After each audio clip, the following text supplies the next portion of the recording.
Other questions? Yes, sir. I guess I would simply ask any or all of the participants, one of the things that has been addressed is the issue of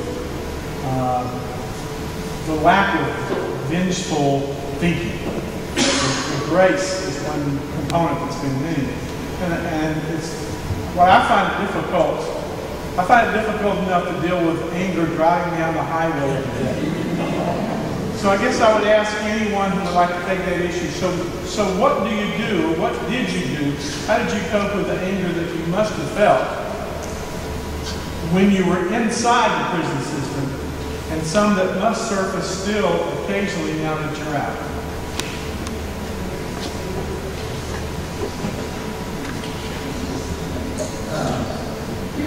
One of the things is that I recognize being incarcerated as long as I was, I saw how bitterness, hatred, despair had ate an individual from the inside out. And one of the things that really inspired me is that I saw two guys that was in physical confrontation. And one of the guys, he was so mad that he could have probably whooped on the guy, but he was so mad that he got whooped himself because he couldn't think. He couldn't think because of his anger. And that's the same thing I apply to mine. The only way that I'm going to be able to help myself is to sit all the negative aside and try to turn those negatives into positives. And that's how I want to deal with it. For me, it's like mathematically wise.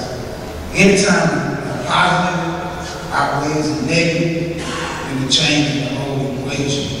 So even though the situation that I went through may have been a negative experience for me until the outcome of the situation is positive. So for me to get out now and even remotely think about being angry or vengeful, it serves no purpose, because anger, resentment, frustration, it distorts reality. And you don't need that in prison. You need to focus on your innocence, and that's what I focus on. And the only way to focus on that, as Mr. Lindsay said, was to put our negativeness to the side and get out of prison. And right now, I'm serious. I like when people flick me out. I'm driving, I'm free. You know,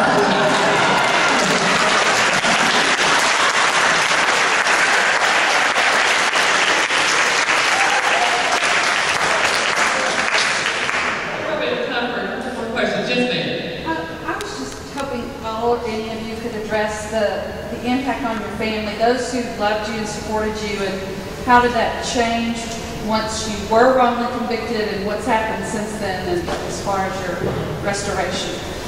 That'd be great. I know a couple of them would like to speak to that, because a number has been who had lost family members. We talked about when he was first talking about it. One of the things that hurt him so much was how his family felt of his father, and he was so worried about everything actually passed away before he was able to prove his innocence.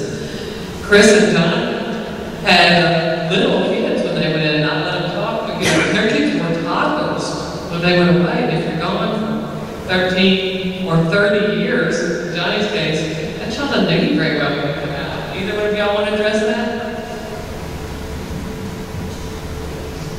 Well, like Ms. Budd was saying, when I first went in, my kids were like 3 and 4 years old. And when I got out, both of them had already graduated high school. So now, you know, it's like a learning experience. We have to learn each other all back over again. And, you know, prison made me a good man. You know, it made me a better man, because when I had all my moral principles together on how to really be a father to my kids. And, you know, I had to step up to the plate and be a father to my kids at all time, because we had to, like, relearn each other. And once we relearn each other, the love grew even more, because now we meet. So, you know, I really want to apply to them anymore, because they feel like they're grown and they can do what they want to do. But, you know, I'm still a father, so you got to do what I say, because it's my rules. So now, you know, I have 2 boys,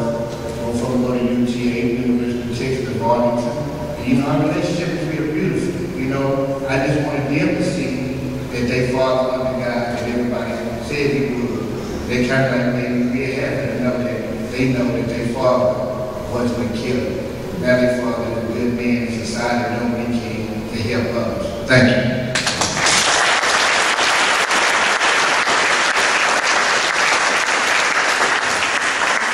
We have time for one more question, and then Ben will be here and talk to you. And maybe D.A. Watkins and Michelle will be here for a little bit. Yes, Ben.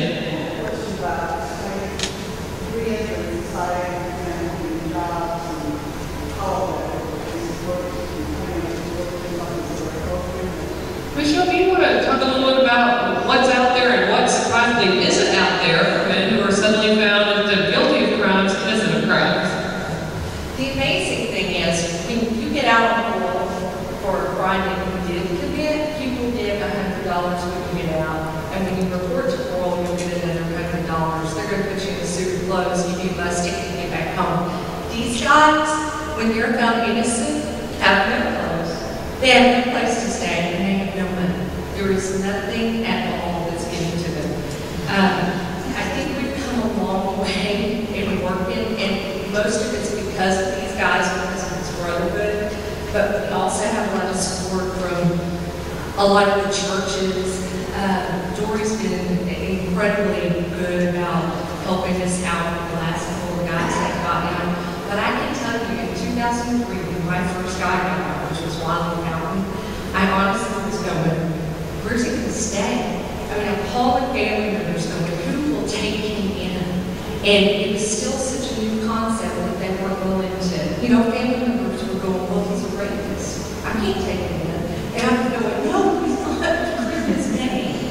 I didn't have, I tell this story now and you just cringes, but I'm like, I didn't have underwear for him the next day. I didn't have a toothbrush for him. So it was, we scrambled at the last minute. Now we have the Texas Exonerees Project. These guys band together. They come up with clothes. The Wesleyan Innocence Project is really good. Those students who have nothing come together and they get gift cards for the guys. And Chris also has a foundation that's the House of Redeemed Hope. That's it. That they have a place to stay now for the guys. So when we have somebody who gets out of prison, one of these exonerations, we have a place for them to stay. And they have some support. And these guys, when we didn't have support to begin with, we now have a group that meets once a month, and they're very supportive of each other. They understand the problems like nobody else. They can talk to me all day long about how to go through some of the stuff that they go through in prison, and I don't get it. But they talk to each other and they'll go, oh my gosh, I know exactly what you're talking about. They were awful. So they've got this support group here that nobody else has. So but it's still a struggle. It's still, most of the men are eligible for compensation, but even in compensation, we're not going to get that until the case goes to the Board of Criminal Appeals, which takes several months. And then it takes another 4 months now to get compensation from the guys. So, we're talking about nearly a year's wait for these guys.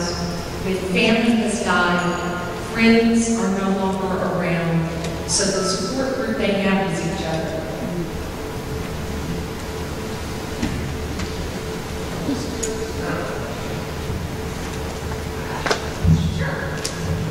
I have one final question maybe to ask for everybody is, as people think here, what kind of things could we do to help in this situation? What sort of actions?